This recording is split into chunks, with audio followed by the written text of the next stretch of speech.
Regional and Corporate Services Committee meeting to order. And the first item, Ms. Kinnaman. Thank you, Mr. Chair. Just to remind directors that in order to control the background noise, if you can please just mute your computer or phone when you're not speaking. You can find the mute button on the bottom left hand of your screen. For directors that are joining us by telephone, you can press *6. And as has been past practice, we'll just remind everyone when the chair calls for a mover and a seconder, you can indicate your wishes by saying your last name. We have, in the past couple of meetings, we have begun each meeting with a motion, which I will have staff put on the screen for you. And this is relative to Ministerial Order number 192.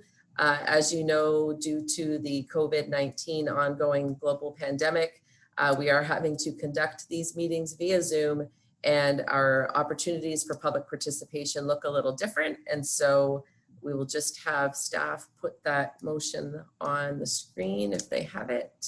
There it is.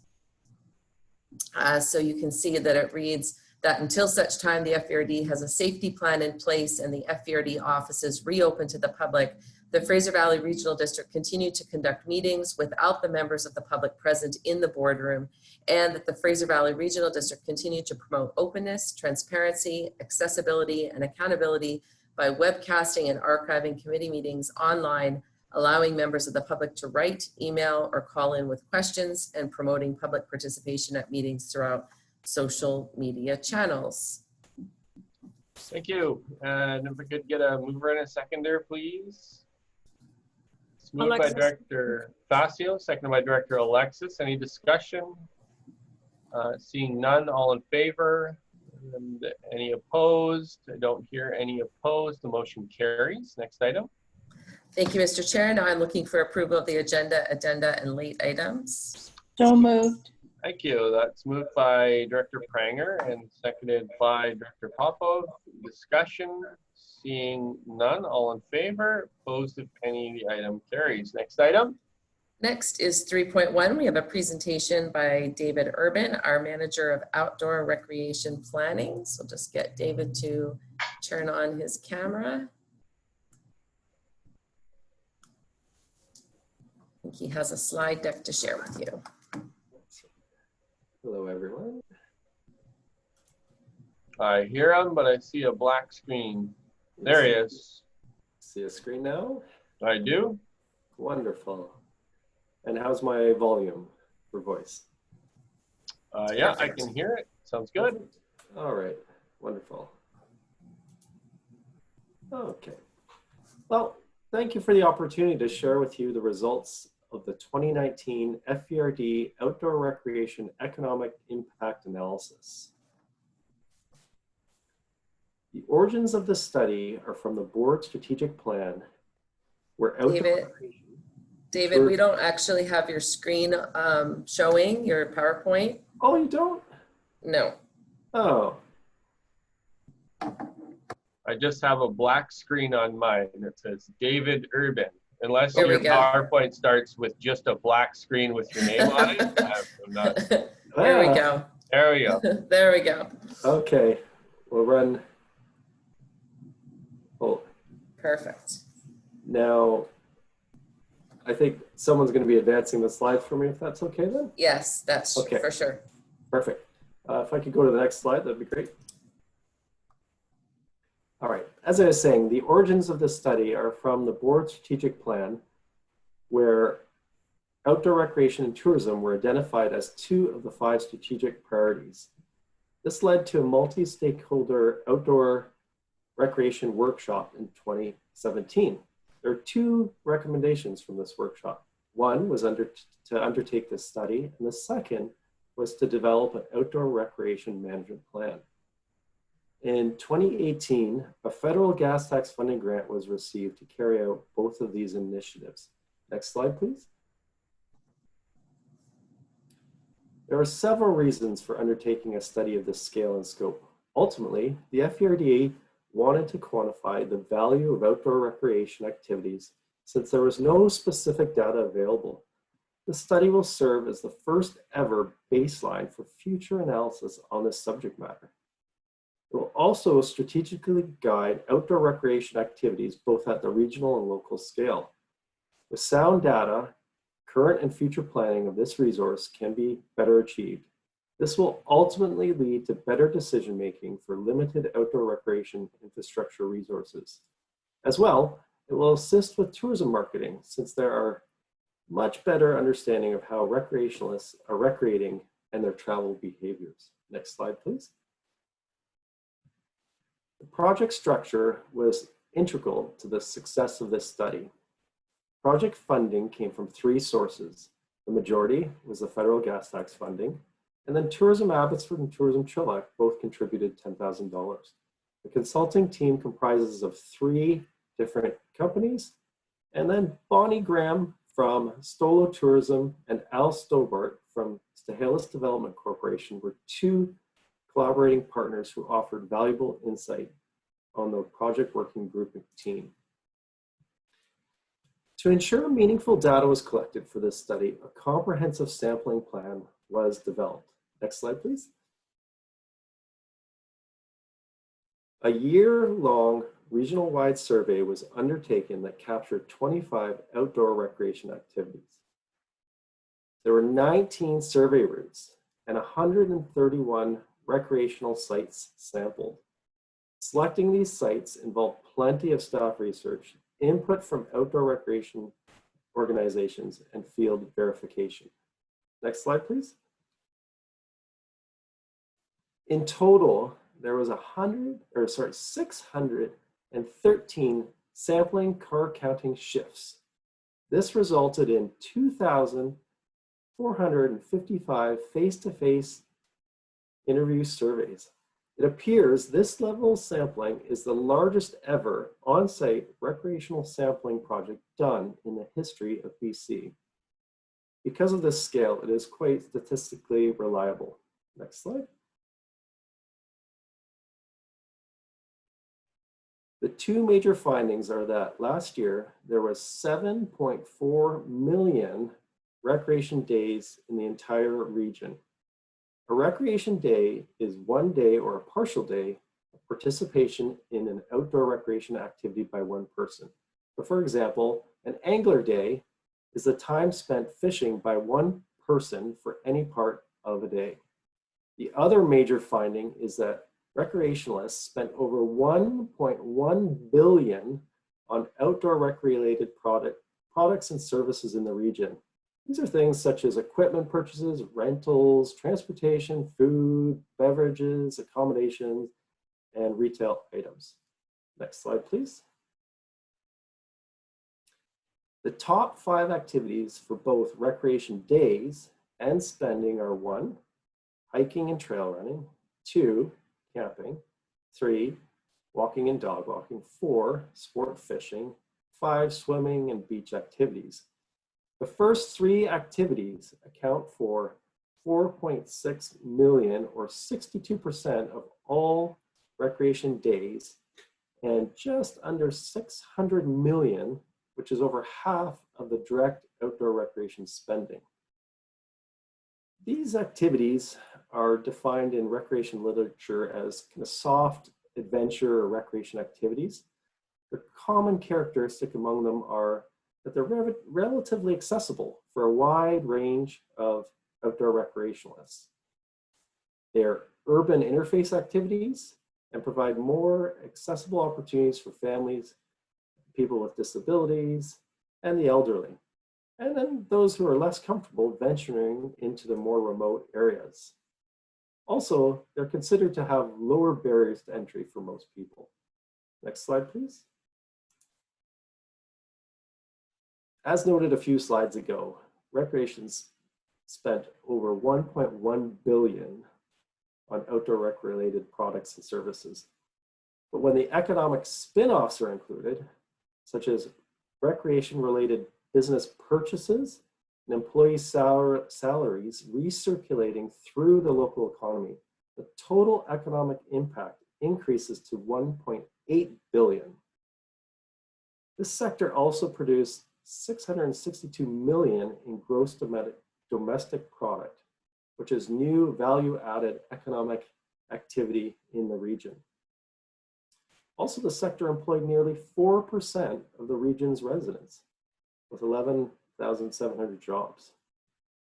Recreation is generally considered an expenditure budgetary line item for most levels of government. But it's worth mentioning that outdoor recreation typically produces significantly more revenue than government's outlay. Next slide, please. An important finding in this study is that residents had a total of 4.5 million recreation days last year, which represents 60% of all the recreation days. As well, residents spent $783 million last year, which represents 70% more than the visitors. So why the difference? Well, there's two reasons. The first is that there's 1.6 million more residents than visitor outdoor recreation days. And secondly, annual equipment purchases within the FERD are included in the resident spending estimate, but not with the visitors. Next slide, please. This region has a broad distribution of recreational users, and the most common age group is 35 to 44 years old. Overall, residents and visitors had a similar age profile. Males comprised 61% of all outdoor recreation participants, and visiting males were 10% higher than resident males, where it was the opposite for females. Resident females were 10% higher than the visiting females. Next slide, please. With such a vast amount of data collected, more detailed analysis of popular outdoor recreation activities could be looked at by gender. This is where the differences start to be revealed. Females were more likely to participate in soft recreation activities, such as hiking, trail walking, or trail running, walking, and dog walking. Whereas the males were more likely to participate in the hard recreation activities, such as mountain biking, the motorized off-road vehicles, and sport fishing. Next slide. Visitors accounted for 2.9 million, or about 40% of all recreation days in the region last year. And over 2/3, 69% of these visitors came from Greater Vancouver. Well, in the next 20 years, the population of Greater Vancouver is expected to increase by over 50%, while the FERD's population is projected to increase by 40%.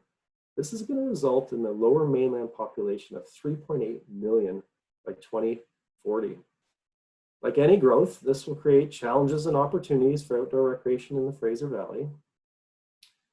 But as a primary link between Greater Vancouver and the rest of Canada, the FERD will continue to be impacted by visitors traversing the region seeking to escape the more crowded urban periphery recreation areas of Greater Vancouver. Slightly more than half of the outdoor recreation visits were day visits, while the remaining 46% were overnight visits.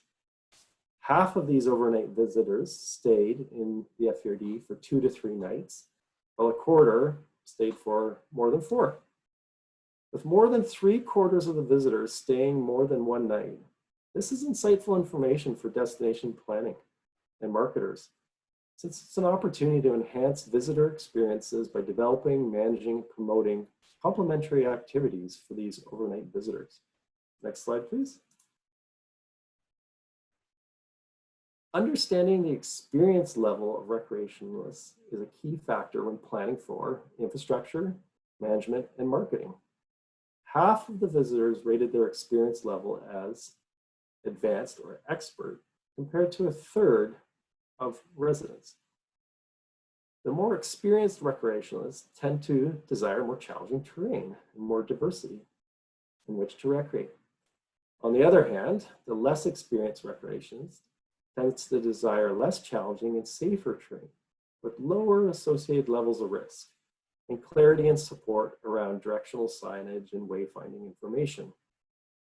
This difference is sufficient enough to consider stratifying visitors and residents when developing and managing areas to ensure that there's an appropriate mix of the moderate terrain with more challenging and rugged terrain.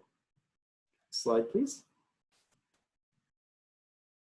From a visitor economy perspective, outdoor recreation and Indigenous culture adventure tourism are considered highly compatible experience categories.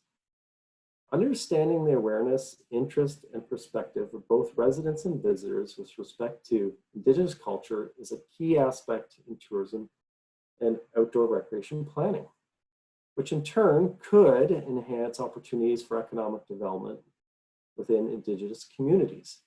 More than half of outdoor rec participants responded they were very interested in seeing Indigenous cultural interpretation information in rec areas, even though only a third could name the Indigenous people's traditional land they were recreating on. Next slide.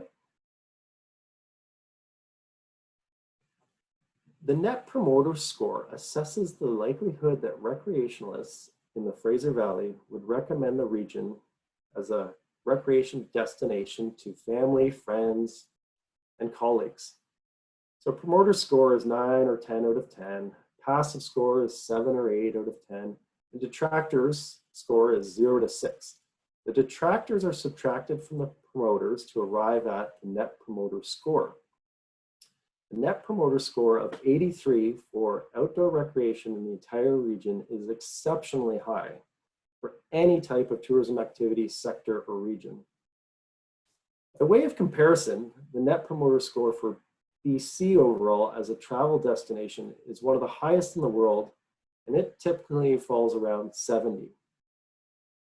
Front country, backcountry activities were equally distributed through this net promoter score range, as well as both soft and hard adventure activities were similar.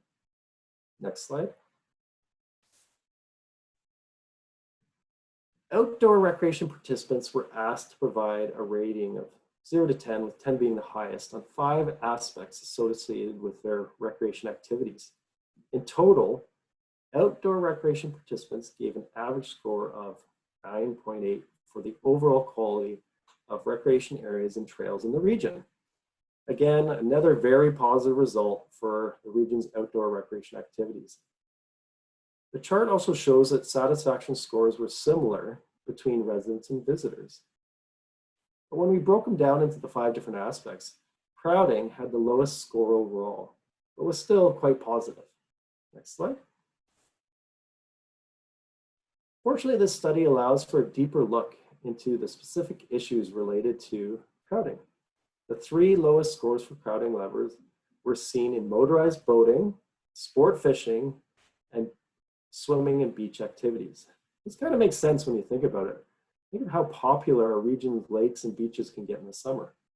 As well, sport fishing has many well-known challenges. Last year, for example, popular recreational salmon fisheries in the region were closed due to low returns. Next slide. In Appendix A of this study, 11 outdoor recreation activities were analyzed in greater depth. This provided a wealth of activity-specific information. For example, fishing recreation, 88% are men, and about half are between the ages of 35 and 54. 2/3 of them consider themselves intermediate to advanced in their experience level. Nearly half of the fishing recreationalists are visitors, and just under half of these visitors stay 2 to 3 nights, and about half of them prefer to camp. This could be quite insightful information for campgrounds, especially such as the Vedder River Campground. Next slide, please. The results of this first ever comprehensive analysis of the value of outdoor recreation in the region has produced many compelling findings that will be invaluable for understanding and managing this vital sector in the future. Outdoor recreation provides the FRD with a significant and diverse benefits, including economic benefits for recreation-related businesses, their suppliers, their employers, with a total economic impact approximately of 1.8 billion annually. Socially, it supports healthy lifestyles and helps both families and communities come together. Right now, this sector can be characterized as built by locals for locals, which provides for a more robust, sustainable, and geographically distributed outdoor recreation opportunities than destinations that are built primarily for tourism revenue. The FVRD hasn't traditionally been considered a major outdoor rec destination, but the results of this analysis are suggesting this is changing. The ratio of residents to visitors will shift in the future, with more visitors almost certainly bound to recognize the region's impressive outdoor recreation offering. Careful management will be required to integrate and balance the needs of local residents with visitors who are already providing significant economic benefit to our region. The FVRD is really in a favorable situation with an immense natural competitive advantage to support the development and management of outdoor recreation. This report provides numerous key insights that will be useful for outdoor recreation management plan and the future outdoor recreation development. Next slide. Just want to take a quick moment to thank the 24 samplers that made up the project sampling team, and also note the outdoor recreation organizations in various levels of government that provided data, reports, and perspective to this study. Next slide, please. And at this time, I'd be glad to answer any of your questions. Thank you, David, and thank you to the team that put this together. I understand there's a significant amount of work by internal staff as well as the consultants on this project. It is a fantastic report, deep and detailed. And I know there's quite a few people who are waiting to see the results of this. But I also know that our communication staff did a huge amount of work on making this a very good looking document. And I really like the appendix infographics and some of the work that's on it makes it easy to understand, and you know, breaking down sector by sector or activity by activity, I guess. I think that's a really, really neat way to present the data in a compelling way. So thank you so much to everyone involved. There is a motion. I'd like to get the motion on the table, and then we'll take some discussion. So I have a mover and a seconder. It's moved by Director Alexis, seconded by Director Dickey. And discussion or questions? Director Rickman. Okay, so let's jump in. Let's start. I heard Director Engar. Let's start with Director Engar, and we'll get a list going. Well, thank you very much. Excellent report. Really does look very professional and quite an overview. I was taken aback by the amount of trails hiking exposure that seemed to be of most interest to a lot of the people filling in the dots for us. My big question is funding going forward to better manage the outdoor opportunities that we have. I've been speaking with staff in regards to infrastructure funding and how we could possibly use that to enhance the trail network here in my area. And just looking for more insight into how we can move forward then to obviously the need is to manage this vast resource and make sure that we don't run into problems as the pressures increase from more outdoor use. So any thoughts on how we would access more funding, what the appropriate channels are going to be, and how to make that happen? I'm all ears. Thanks. Mr. Urban, over to you. Thank you. Through the chair to Director Engar. I heard two key words in your question. One was management and funding. So I'll speak to management first because I think that needs to be in place initially. And right now we are working on the outdoor rec management plan. And that's going to come with recommendations to guide us forward on how to build out outdoor recreation going forward in the future. It's a very collaborative process. We're involving First Nations, different levels of government, member municipalities. And I think we'll have a collective voice finally to stand behind a plan where then we can pursue funding to hopefully ensure that the build out and is done right going forward. I think Director Engar, having this kind of data, this deep kind of rich data at our fingertips helps make the case to the senior levels of government who would be involved in providing funding for management, especially activities existing primarily on Crown land. So I think that, along with the fact that when you have people that don't necessarily take care of the precious resource that's out there, you can see what kind of negative impact that could have on a significant, the significant outdoor economy that happens here in the Fraser Valley Regional District. So to show those numbers is like what was it, $1.8 billion is mind-blowing to me. So very, very significant. Director Ross, go ahead. Yes, thank you. Fascinating information and presentation. Thank you. And thank you to everyone involved. I couldn't help thinking, though, when I was reading both this report and the one on the clean economy, that all this amazing potential that we have here to strengthen our economy in so many ways can only be realized if we expand Highway 1. And so this information here is yet more compelling evidence to strengthen our case in that regard, because my worry is that if visitors get frustrated with the congestion, the length of the trip, and the accident risk, then our promoter score could go down.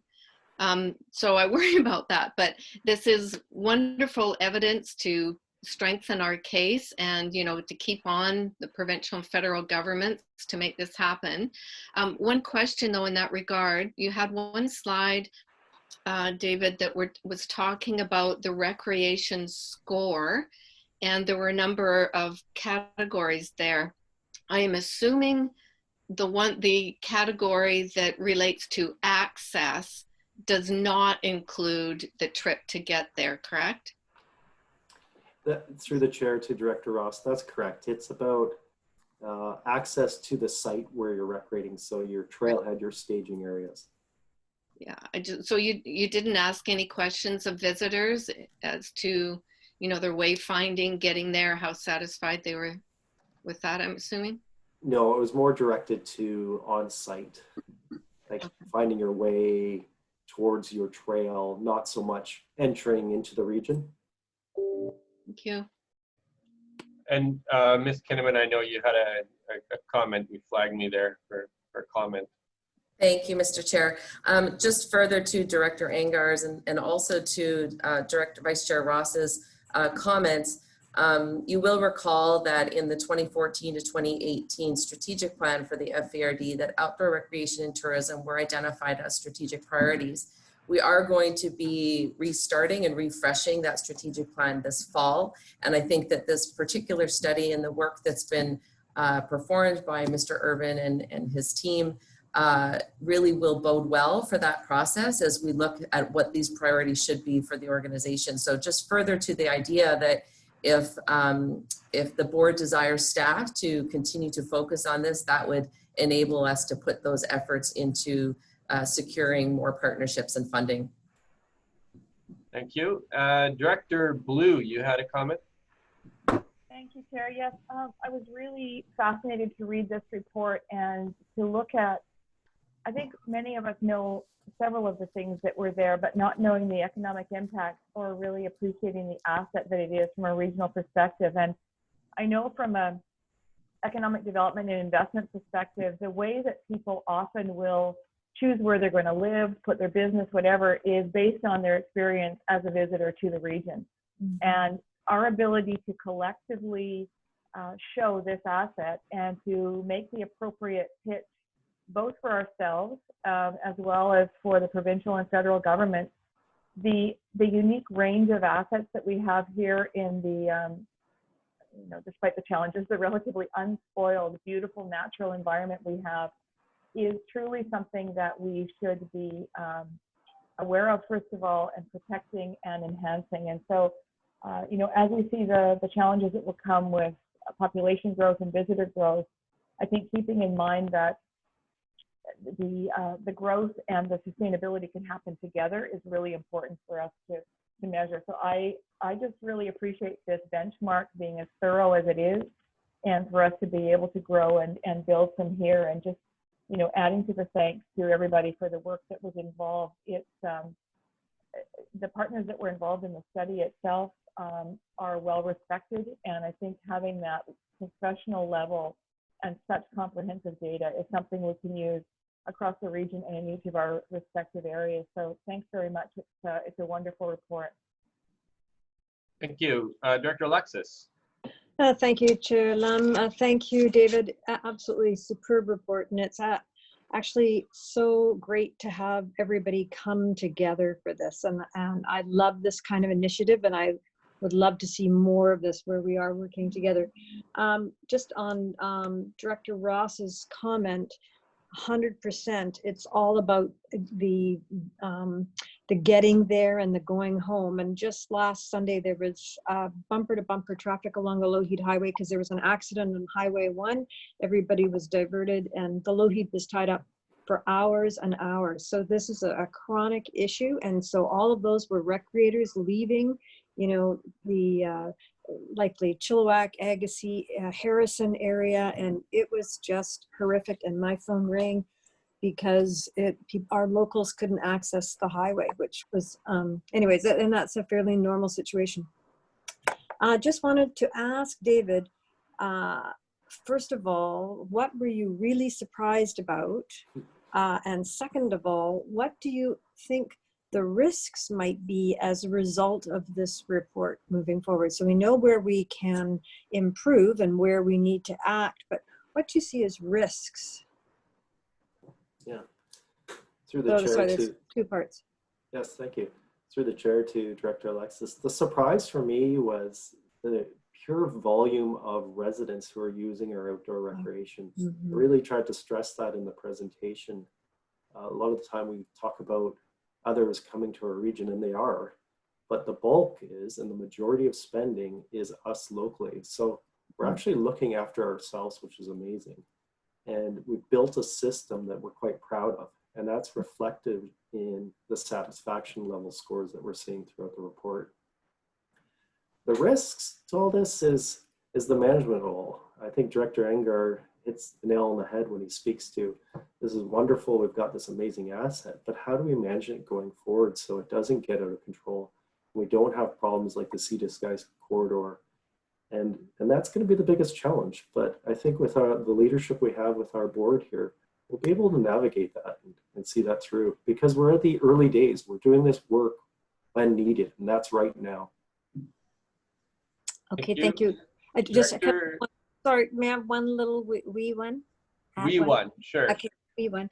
I know that we've all been asked as mayors to chime in next week to Minister Robinson's office with respect to economic development and how we see the province contributing to our local economic development or provincially the economic development of the province to get going after COVID. And I see this document as something that the regional district could put forward as where the province could certainly invest. So the sooner we get that management plan coming, the better off we'll be. As my final comment. Thank you so much.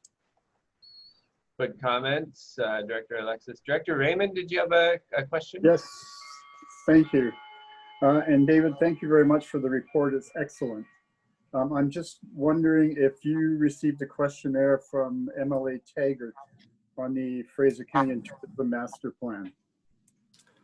Yes, through the chair to Director Raymond, I did. That came in yesterday, and we've been a part of that process as FDRD staff, so we're all aware of it. Thank you. Perfect, thank you. And Director Rob, did I see you indicate a question early on there? No, maybe. I know Director Facio, you had your hand up. Go ahead, Director Facio. Thank you, Mr. Chairman. Thank you to David Urban and his crew for the great program they put together here with these proposals. It's come, I think, at a very appropriate time. Yesterday, the 14 resort communities had a telephone conference with Minister Robinson regarding the restart plan, which Director Alexis just brought forward. And I think this is very appropriate that this this document is going to be very useful in how we're going to deal with the restart plan, or whatever you want to call it, moving forward in our community. And outdoor recreation is one of the highest points. We're addressing that on a couple of areas in our community moving forward, obviously depending on funding. But this is great, and I'm not sure whether Mr. Urban is available to share this with our, obviously it's very important to our tourism people as well, whether that could be forwarded to them now or maybe later when you have a different document. I'm not sure. I don't want to pass something on that is not really ready to pass on, but you can direct me on that. If it's available to the tourism, I would like that forwarded to them because there's a lot of useful information that would help us. I have started a mayor's steering committee here moving forward for the economics, and that's a tremendous document. Thank you again. Appreciate it. Thank you, Director Facio. And I think the intent is to share far and wide this report. Am I correct there, Mr. Irvin? Very accurate statement. So Tourism Harrison should have a copy hot off the press here very quickly. Thank you very much. Director Dickey, you had a question or a comment? Yeah, thank you. Here. There, are we okay? Yep. Thank you, Mr. Chair, and just wanted to thank Mr. Urban for this great data collection that he's made. It always has seemed to me that historically the Upper Fraser Valley is perhaps, there's been some inequity. The amount of provincial resources that have been poured into the Squamish-Whistler corridor in the way of expanding outdoor recreation, whereas we have an asset which is at least of the same quality that is there, yet I think maybe we haven't been recognized for that. And with this data, we can go to Victoria and say, hey, what about us?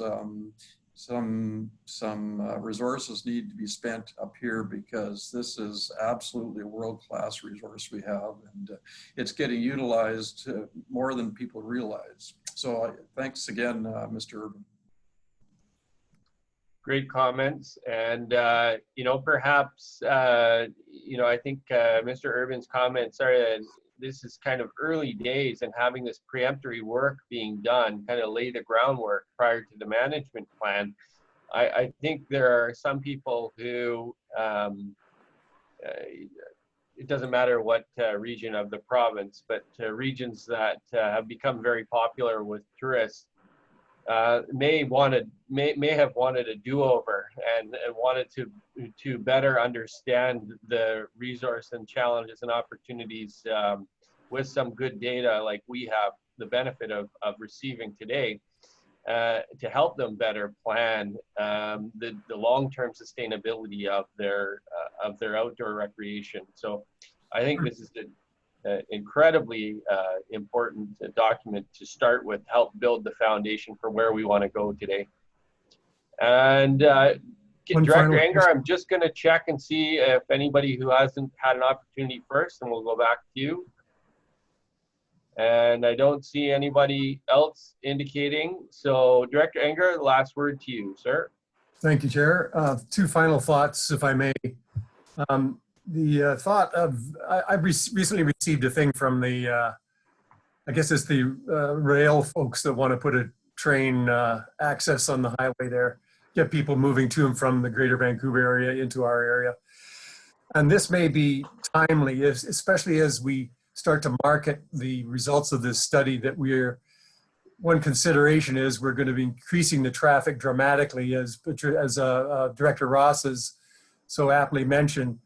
The amount of cars on the freeway is going to increase, and the adjunct pollution along with that. So this could be presented perhaps as a showcase possibility. And I don't know all the ins and outs of the viability of rail transportation, but if there is another solution to just doing the widening of the highway on its own, that could perhaps be presented as a part of sort of the ecotourism package of coming to the Fraser Valley.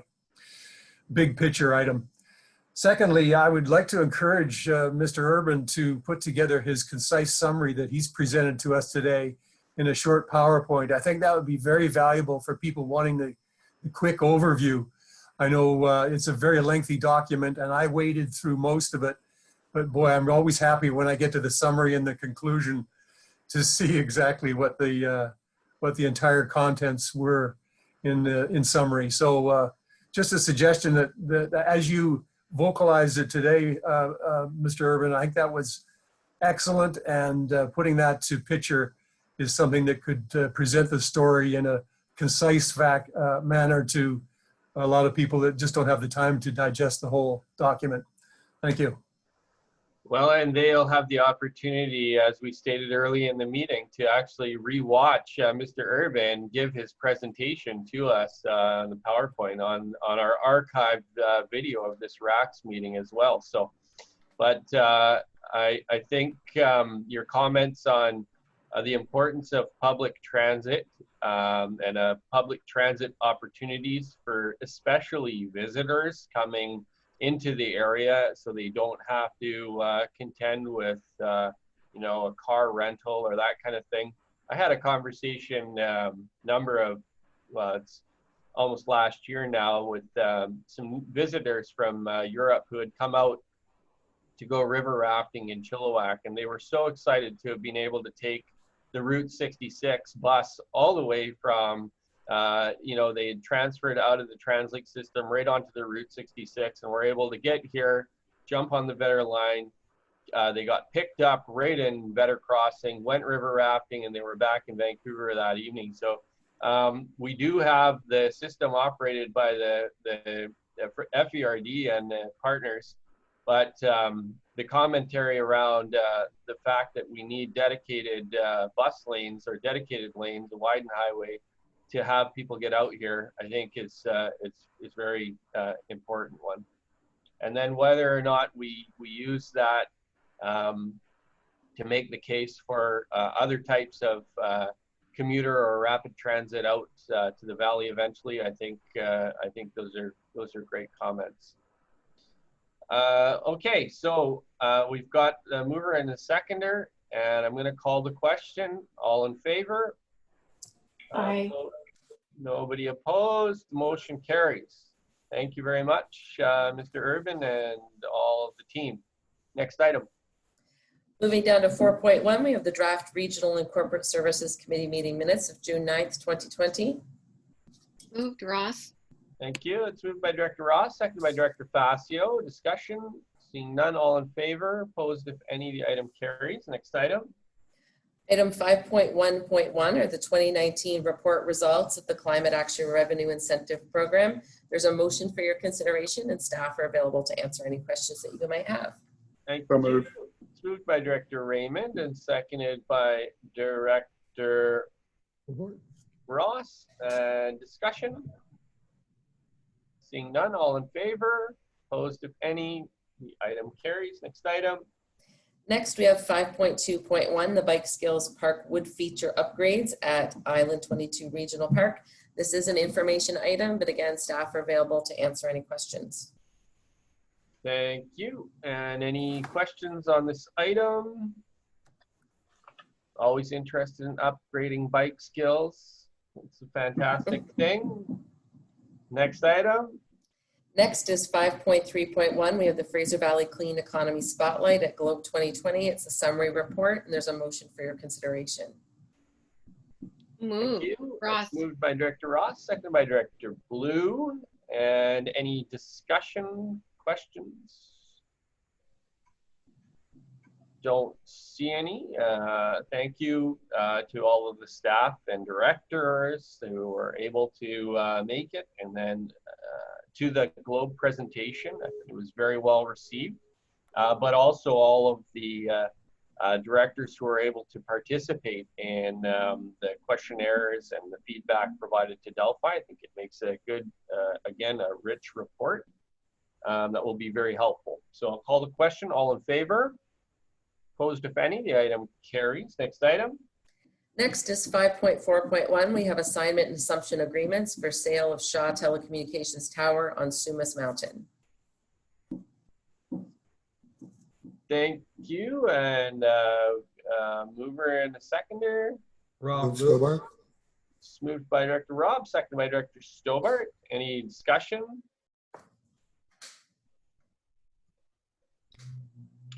I don't see any. I'll just make one comment in that any kind of telecommunications tower infrastructure available, especially in on mountains, are extremely valuable. So if the FPRD has the ability to co-locate or to obtain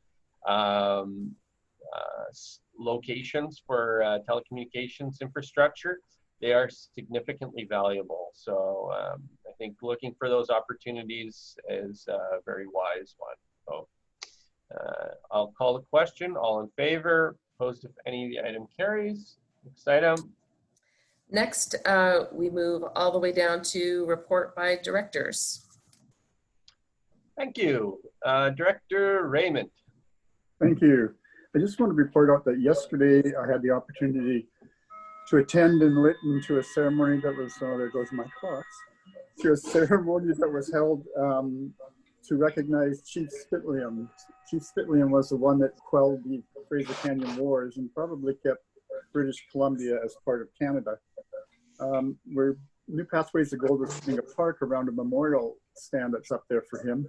But we hired a company to come in from Vancouver to x-ray the ground underneath that in the whole area we want to put the park. According to the Royal Engineers from back in whenever they went up there, late 1800s, it used to be a graveyard. The equipment these guys were using would go down 2 to 3 meters in the ground and x-rays through pavement and everything else, and would show if there is anything or anyone buried underground there. It was a very interesting process to watch, and tonight I'll be getting a report on what they actually found. So yeah, very interesting. Thank you. Thank you, Director Raymond. And definitely high on my list of things to learn about and to visit in your area. I know there was a number of books, as well as I think a documentary on the Canyon Wars, and it's a fascinating piece of history that most people don't actually know about. But yeah, it's very, very, very interesting. I can send you down a DVD that we hired some people to put together a sort of a movie and information thing on the Canyon Wars. Yeah, I think it's like I said, it's a very interesting piece of history. And glad to see that you're celebrating Chief Spitliam. Any other reports from directors? I don't see any. So next item. Thank you, Mr. Chair. So next item is public question period for items relevant to the agenda. And as most of the committee is aware, we expanded opportunities this month for members of the public to participate via Zoom. Unfortunately, we did not have any members of the public call in to participate in this manner. However, as has been past practice, we also advertised opportunities for those folks who maybe don't have the same technological abilities. And so they can call in at this time to 604-702-5000, as you see on your screen. And we will just take a 5-minute pause here. And we'll just ask you guys, you can go ahead and mute yourselves, and we will give the public an opportunity to call in if they have any questions at this time. Fantastic. We'll just wait and see if we receive any calls. I won't take it personally if we don't.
We are good to go, Chair Lum. Thank you, Ms. Kinnaman. So nobody taking advantage of the phone-in radio show today. Not Okay, today. next item. Looking for a resolution to close the meeting, Mr. Chair. Thank you. It's moved by Director Fazio, second by Director Second. Popo. All in favor, opposed if any, item carries. And Okay. we'll Just take a